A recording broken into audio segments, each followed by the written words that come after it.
Welcome to Monday Mornings with Michelle, the new business podcast. Whether you're kicking off your day or kickstarting your business, Michelle is going to kick your ass into next week with the essential fours: strategy, systems, support, and state of mind. Now, welcome to center stage, Michelle Nedelec. Hey there, peeps. This is Michelle Nedelec, and I'm super glad you're here with us today because I am here with my most amazing guest, Denise. Denise, thank you for being here with us today. Awesome, Michelle. So glad to be here. Nice.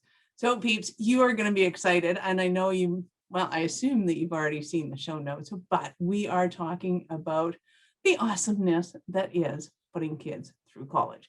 And I know for the Canadians in the crowd and the Canadians that work at universities in the crowd, it's not really a conversation to be, that's pressing. But I have clients who have told me that they have spent $500,000 putting their kid through college, one child.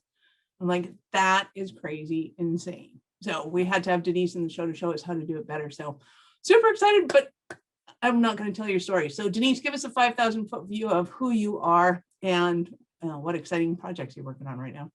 Well, I am Denise Thomas. I'm the Debtfree college coach.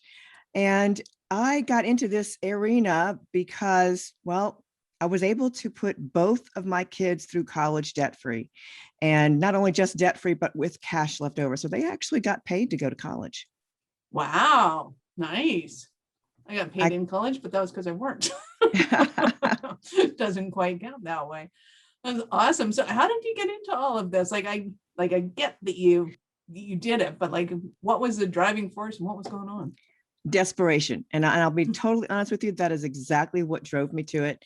We were like most people who are in corporate. My husband had been in corporate for, almost 20 years, I suppose. And everything was going fine, but we did not see the writing on the wall. At this particular point in time, everything was going to hell in a handbag. We weren't paying attention to world events and global things or even things going on in the US in his industry, and he got laid off. Mm. Well, that was okay because he immediately got another job.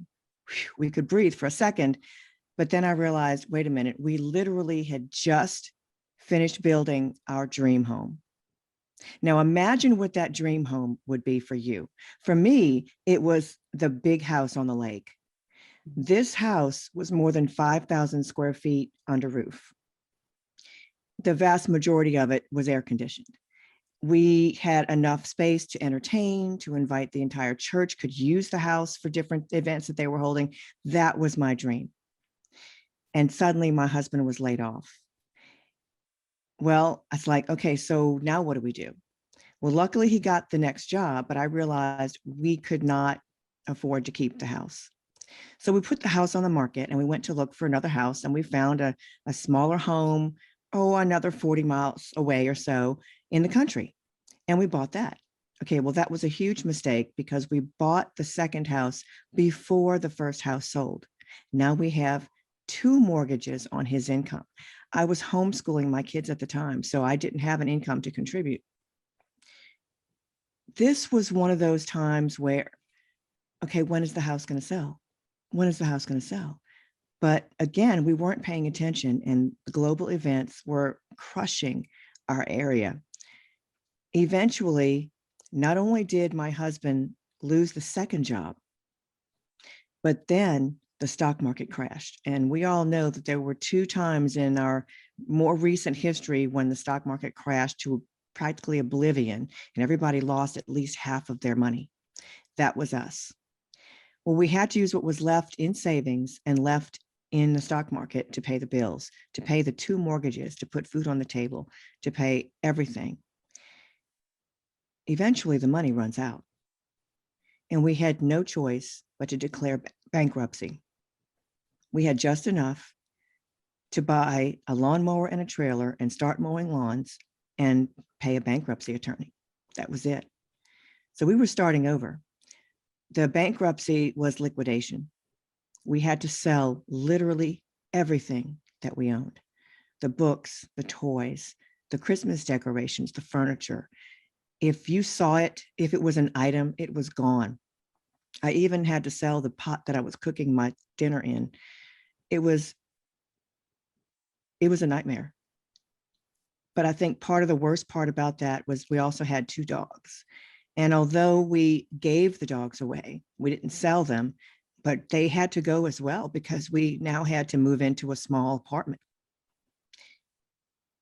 It didn't take too long after that, maybe just a couple, 2 or 3 months, when I realized, wait a minute, my kids were about to start high school. College wouldn't be far away.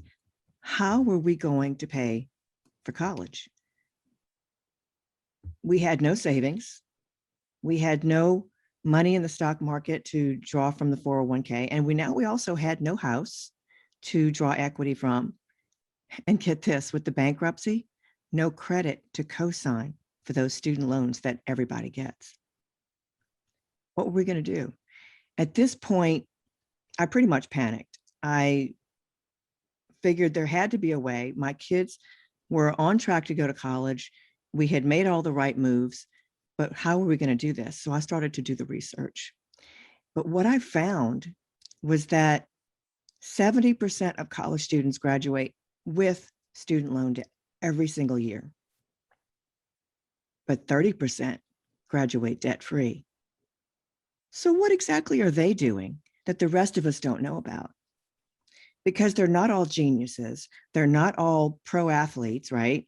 So what exactly, and their parents aren't all uber rich. What exactly are they doing? So I sought to figure out what was going on there. My second problem was that I was homeschooling my kids. I homeschooled them all the way from kindergarten. Were colleges even going to accept my transcript, my mommy transcript, as I called it? So I had a lot of work to do, but the end result was that my 2 homeschool children won 17 scholarships totaling $199,000 for 4 years of college debt-free with cash left over. Nice. That is awesome. That is crazy. So It can you be want to give done. us your special sauce, or like, I don't know. I'm going, so if you want to know how to do this, get a hold of Denise. Yeah. Well, you know, what's interesting is that I've been on a lot of stages telling people about this, and usually the reaction is twofold. First of all, most people don't believe it's possible to do this. And one of the things that I hear is that you were broke. That's why kids were able to get this money. Yes, we were, but that was a few years before they got these scholarships. By the time they were winning this money, we were making 6 figures in our lawn service company. We had 2 trucks and 2 teams. So we were doing quite well. That had nothing to do with it. And I know it has nothing to do with that, because a friend of mine and I, when I was, I did a lot of post-secondary education, like way too much for normal people, should never do that. But one of my friends, she had way more, her family had way more money than we did, way more. And she had all of her fees paid for, and I had none of mine paid for. So I know it's possible. And I know that it has nothing to do with the money coming in that. Exactly.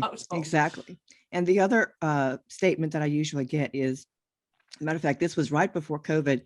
I had stepped off of a stage in California, and one of the audience members came up to me, a mom, and said, "Your kids must be geniuses, because my daughter applied to 40 scholarships and won none." And I said, no, half of the scholarships that my kids won didn't even ask for GPA or test scores. Wow. So this is possible. Anybody can do this, but it does take work. It doesn't come to you on a silver platter. So is there like a certain kind of thing that they should be looking for, or? Well, the first thing is this. You've got to apply to the right schools. In the US, we have more than 4,000 4-year colleges and universities. With that many schools to choose from, there is the right school for you. For example, there are colleges that give more scholarships than others. And I've seen scholarships for a 2.0 or 2.5 GPA. So don't think that your kid has to be valedictorian to win a scholarship. The other thing to look for is that you have to think about what your kids are doing. What are their activities? What's important to them? Because one of the main things that colleges are looking for is, how does your kid fit into the campus community? So when we're talking about college acceptances and college scholarships, there's a lot that goes into that college application. It actually looks a lot like a resume would. It has different sections in it: your honors and awards, your activities, your extracurricular activities, whether they were in the school activities or out of the school, your jobs, what type of employment have you had, what type of community service. And all of these things outside of the essay are also just as important as your grades, because it says a lot about your child.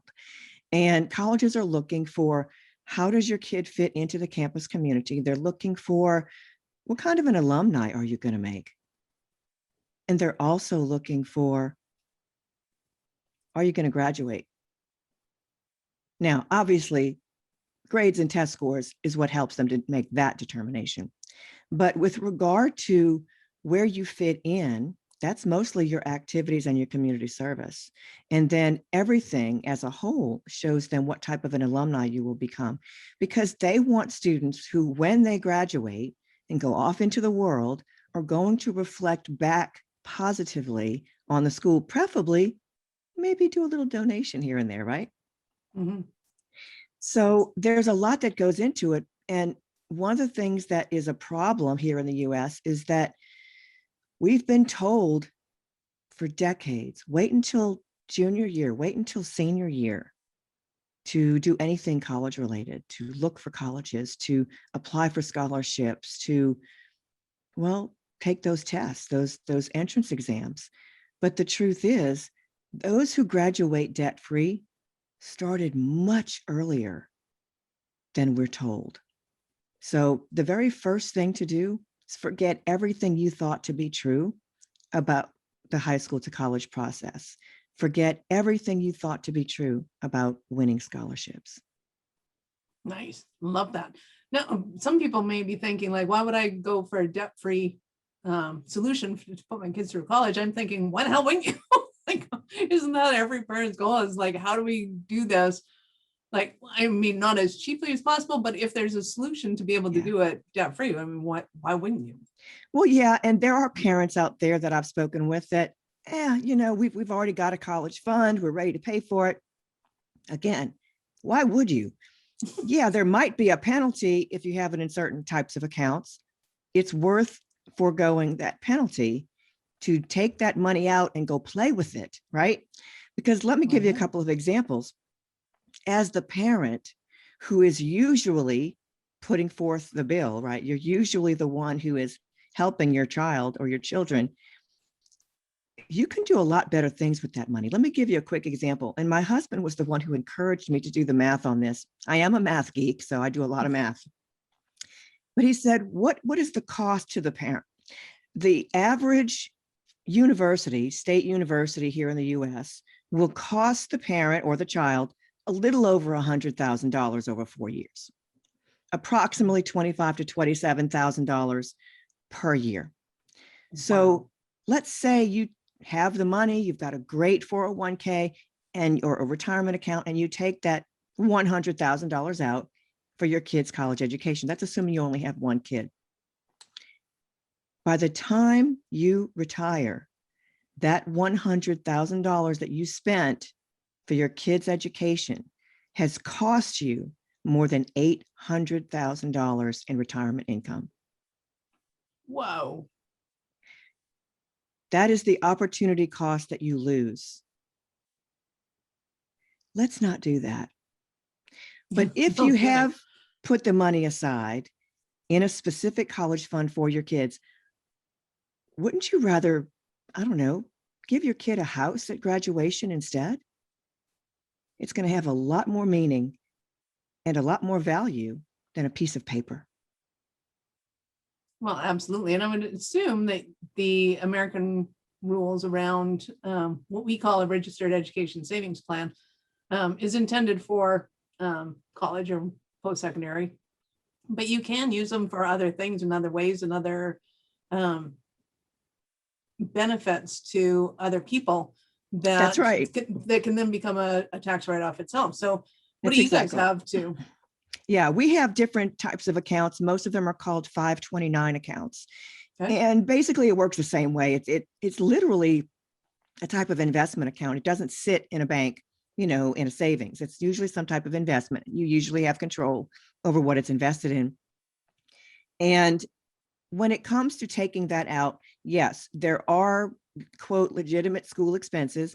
And if, let's say, your child gets a buttload of scholarships and goes through my plan, then that money doesn't just go away. I mean, you can still use it for other things. There are penalties for using it toward things that are, I don't know, maybe I will buy a house, but it's not huge. It might be 10%. So it's not a tremendous amount of money, right?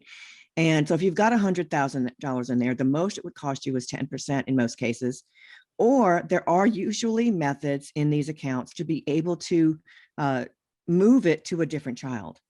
It can be another child in your family. It may be another child in your your extended family, maybe a niece or nephew or a grandchild.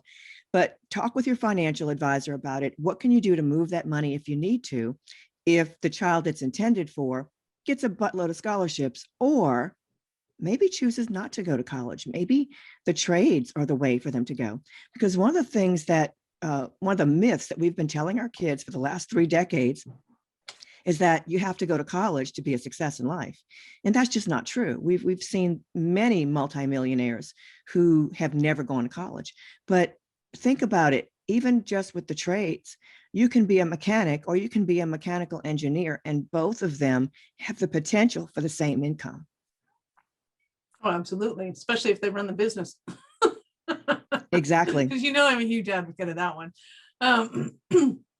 So I guess question, how can we make our kids debt free for college? Like how does that become a reality?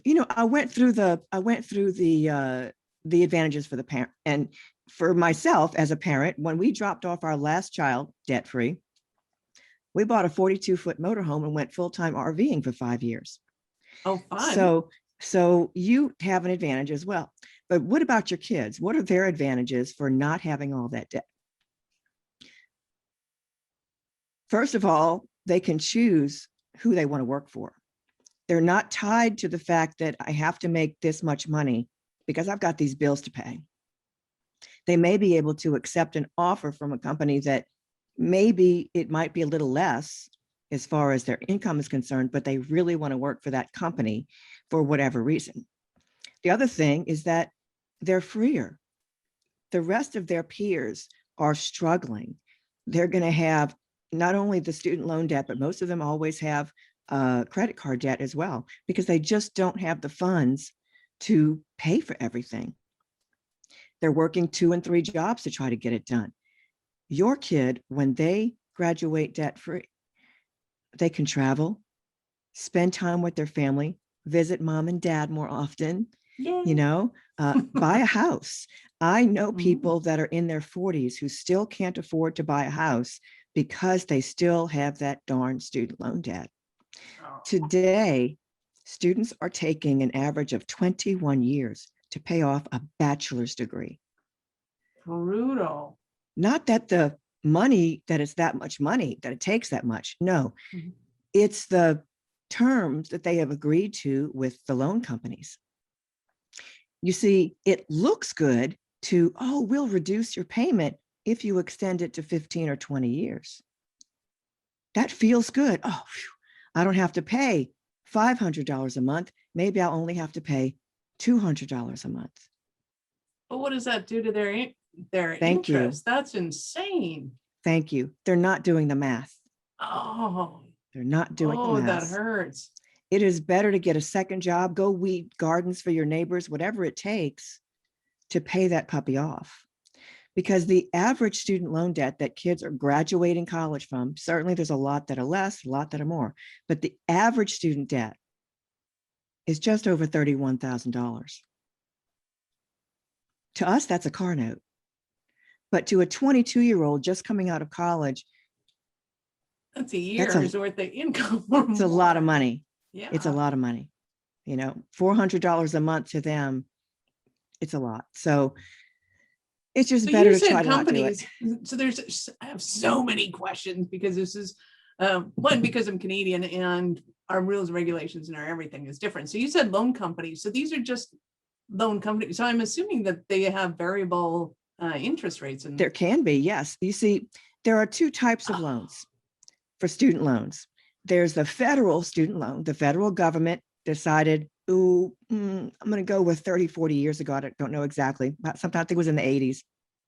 Decided to get into the student loan thing. And so the federal government does offer student loans, but there's a cap on it. And that cap is in the $30,000, $35,000 range. Well, as I mentioned, just going to a public university is going to cost you $100,000, right? When it comes to, you're adding tuition fees, room, board, and books, right? yeah. So who's going to put up the other 70? Yeah. Private loan companies, private banks. It can be credit unions, regular American banks, what have you. And there are various types of interest for that. There's a variable, there's fixed, there's make it 5 years, 10 years, 15 years, 20 years. There's so much involved with making those decisions. And there's different types of loans, such as income-based repayment loans. Now, usually it's the federal government that offers that one, which is also no better than 20 years for a private loan, because let's face it, you're starting off with a low income. So you're going to have a lower payment to make in the beginning. And as your income increases, your payment increases. Maybe it's by a percentage rate or something like that. And with all these different loans, and every year that you take out a loan, that's actually a separate loan. It has its own loan identifier number. It's mind-boggling to try to figure this out as a kid. And these are kids.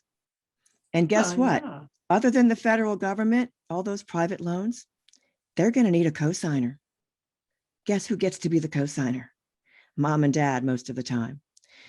That loan that you co-sign for is equally your loan as it is your kids. You own it 100%, just like your kid owns it 100%. So it will affect your buying power in your 40s and 50s or longer, depending on how long it takes for your kid to pay it off, assuming they're paying it off and you're not. You know, you may be wanting to put an add-on in your house, or maybe you want to redo and remodel your kitchen. Or what about that new sports car, that midlife crisis car you wanted?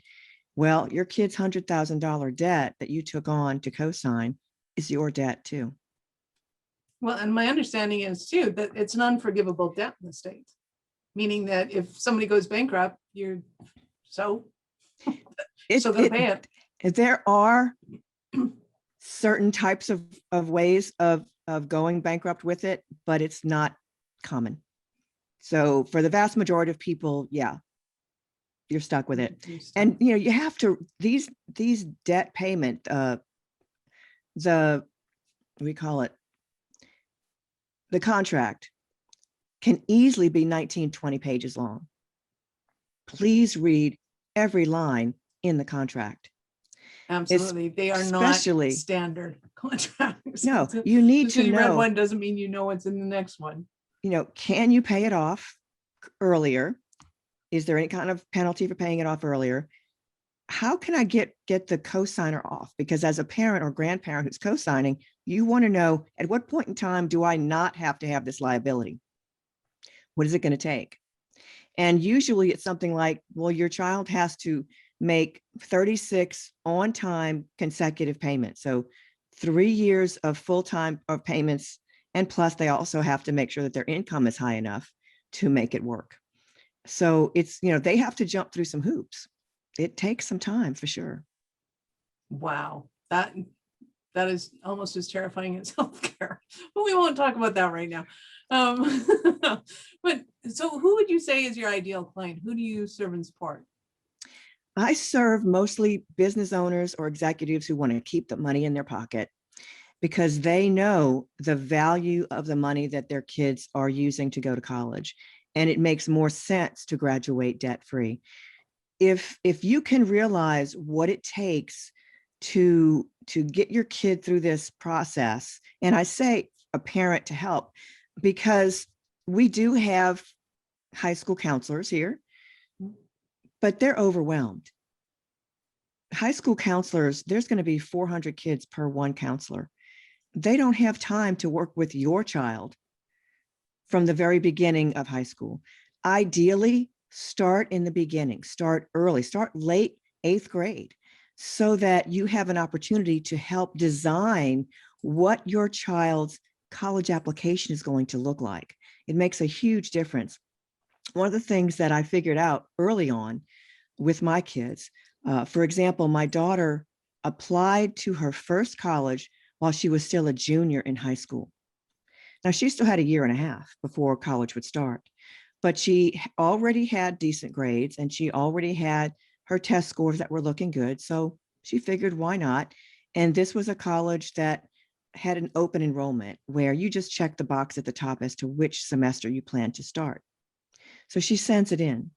3 days later, we got a call from the college saying, we received your daughter's application, but we failed to receive the application fee.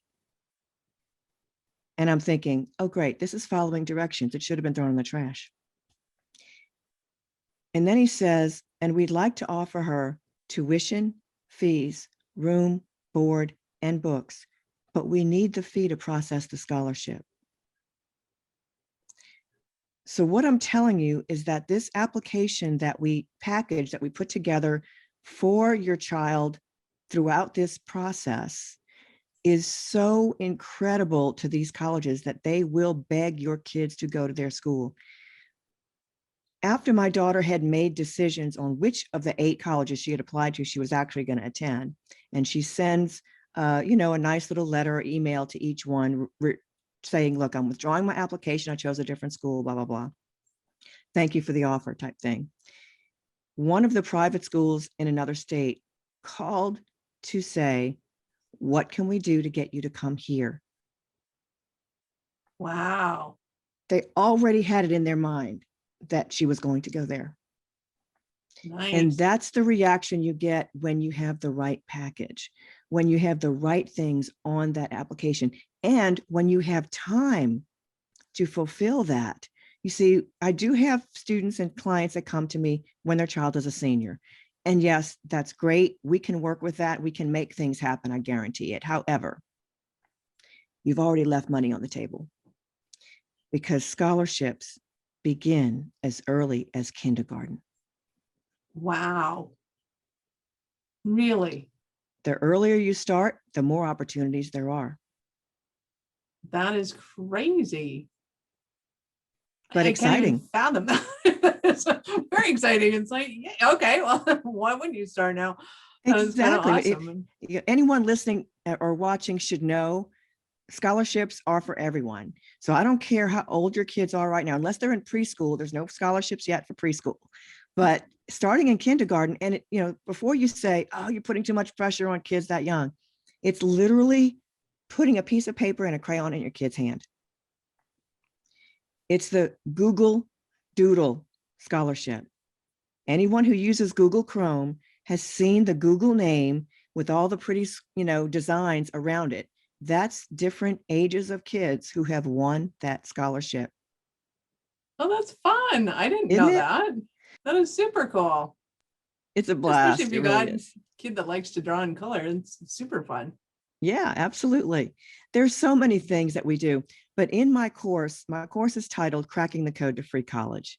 And that's exactly what we're doing. We're figuring out what it is that is the best fit for your child, how they can showcase their application, or on the application, their skills, their dreams, their focus. What is it that they love to do? And if you start early enough, you can actually create opportunities for your child throughout high school that go on that application, or resume, as I call it. What we do is we start by checking out those activities. What are they doing right now? How long have they been doing it? Do they love it? How good are they at it? Or, Johnny's okay at sports, but he's probably not going to play college ball. That's okay. I don't say, well, he's going to have to quit because he's not that good. No, that's not what it's about. Then the question to ask is, does he love it? Because if he loves it, we can work with that. Because now we can talk about, oh, well, maybe he can be a little league coach while he's in high school. Maybe he can have workshops on the weekends or host a summer camp during the summer. All of these things go into the college application, and it shows the college where your child fits into the campus community. So even if the college doesn't offer sports that your child may or may not be good enough to be part of, he'll probably be part of the intramural sports. That's the teams between the dorm rooms. So they can see your child on the campus. That's what's important. Nice. I love that. So give us an example of one of your Cinderella stories from your clients. Oh, goodness. Okay. So I can tell you a couple of them. I'll start with this one. We had this young lady who was a dancer, and everything she did that showed up, well, first of all, everything your child does shows up on that application, literally everything. Yes, there's a limited number of spaces. So you do have to decide what is it that makes the most sense to show up so that they stand out on their application. Well, this young lady was a ballroom dancer. She had been ballroom dancing since age 9. At age 12, she began co-teaching ballroom dancing at the local high school.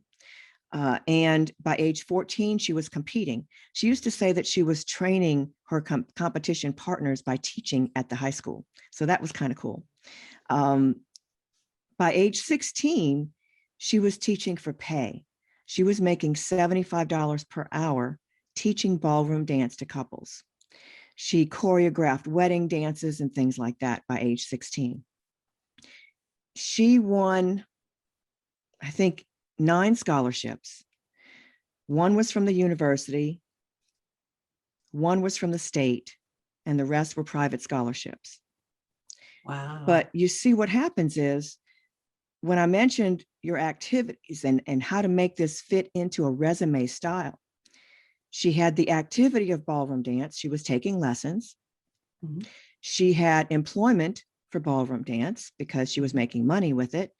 She had volunteer service with ballroom dance because she was teaching at the high school for free. She also had awards in ballroom dance because she was competing and winning awards. That's 4 areas of the resume and the college application that showcased her dancing. In her essay, in the essay that they let you pretty much choose what you want, it's called the personal essay on the college application. She wrote about how her grandfather got her involved in ballroom dance and the impact she was making by teaching other kids how to ballroom dance. One of the things that we have gotten wrong, that most people get wrong when it comes to those essays, is you answer the essay question. They don't want you to answer the essay question. When the essay asks, oh, well, who is a figure in your life that has influenced your life? Well, they're writing about their grandparent, their parent, or a mentor. No, they want to know about you and how something, that person or that activity, has affected your life and changed your way of thinking, your worldview, that type of thing. So there's so much involved. I really can't go through everything just in this little chat, which I love, by the way, but there's just so much that people need to understand. I had a client recently that sent me a wonderful testimonial just the other day. Not often do I have both a parent and a teen going to college at the same time, but she had received scholarships for her education. Her son had received scholarships as well. And she said that her scholarships, she was banking, putting them in the bank as her savings for when she gets out of college, that was her building her emergency fund. Her son, she said, would not even accept groceries from her because he was independent now. His finances were fine. He had all he needed, and he didn't need or want her to, use her money for him. He was doing fine. Oh, that's so sweet. Thanks. So let's take this another direction, go back to the listeners. And what are some stumbling blocks that somebody might be having right now and they're thinking, oh my God, Denise, I need you so badly? Wow. There's so many. Well, let's start with, if you're a business owner, I know there are plenty of business owners on the call here or in the room. There are different hoops you have to jump through as a business owner.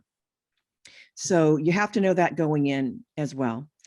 For example, when you're filing the FAFSA application, which everyone should file, I don't care if you are making 6 or 7 or 8 figures, or if you're destitute, you should all be filing the FAFSA application form. This is the free financial aid form for the federal government aid. Certainly, you may not qualify for a federal grant. That's okay. But it also offers additional opportunities. There are some academic scholarships that are tied to filing the FAFSA application. So you don't want to forego that. But there are a lot of mistakes that people make in filling out those forms. For example, because it's a financial form, parents think they want to file that form. Well, I should be the one filling this out. I've got the details.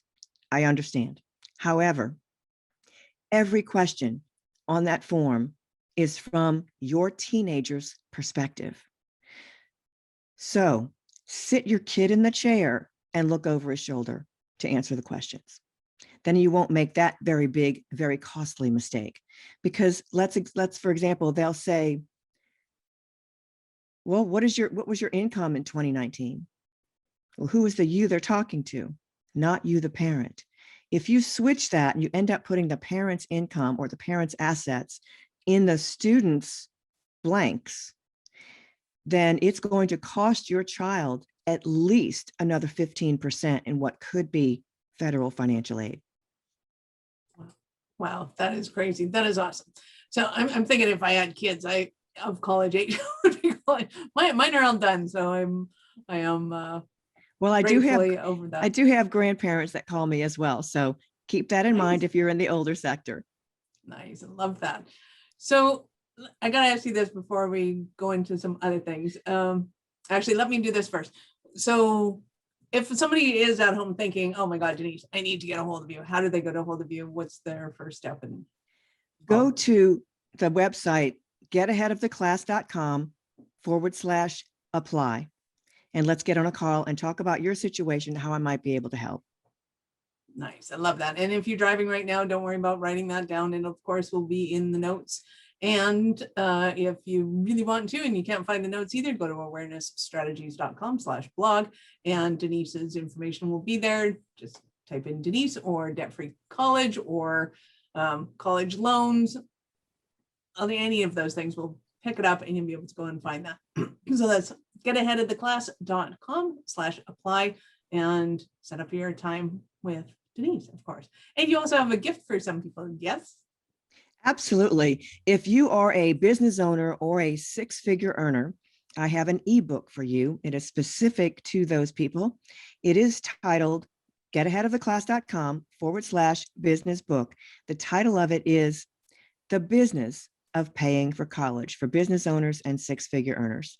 It's how 6-figure earners get free college for their kids. It's what we did because we were making 6 figures by the time our kids were getting that free college. Nice. I love that. Okay, so now let me ask you this. At what point in your life did you know that you were a special kind of crazy enough to think that you could become a successful entrepreneur? Well, that's a really good question because I didn't think about this, but the truth is I've always been an entrepreneur. From the time I was 14, I started teaching guitar lessons to other kids. So I was always an entrepreneur in some way. And of course, when you're teaching your own kids homeschooling, you get really good at teaching people pretty much anything at that point. But as far as going into this particular topic, I realized every time someone would tell a friend, oh, my kid's getting ready to go to college, I'm not sure I'm going to pay for it, you need to talk to Denise. I found that I was copying and pasting my responses over and over and over again, even while we were full-time RVing. And when my husband said, hey, it's probably time to get another business because that's what we do. what would you like to do? And I realized I'm already doing it. I might as well get paid for it. So that's how I ended up doing this. Yeah.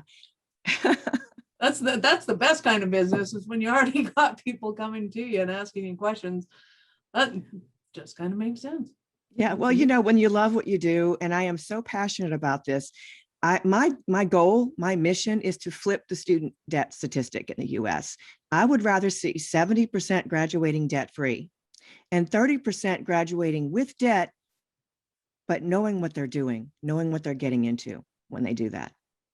Nice. I love that. Awesome. It has been an absolute pleasure. You are a plethora of information, and so many more questions I'm sure will come flooding your way. Any last word for our peeps today? Absolutely. First of all, Michelle, thank you for having me on. And remember, college doesn't have to be a debt sentence. Nice. I love that. Awesome. This is Michelle Nedlock. Thank you for being here with us today. If you know anyone who would make a great guest for the show, or if you have a question or topic that you'd like me to discuss, reach out to me at michelle@awarenessstrategies.com or connect with me on LinkedIn or Facebook. I would love to hear from you. Thank you for listening to our show. I am all about being a resource center for entrepreneurs to give them the information and the support they need to make it in business.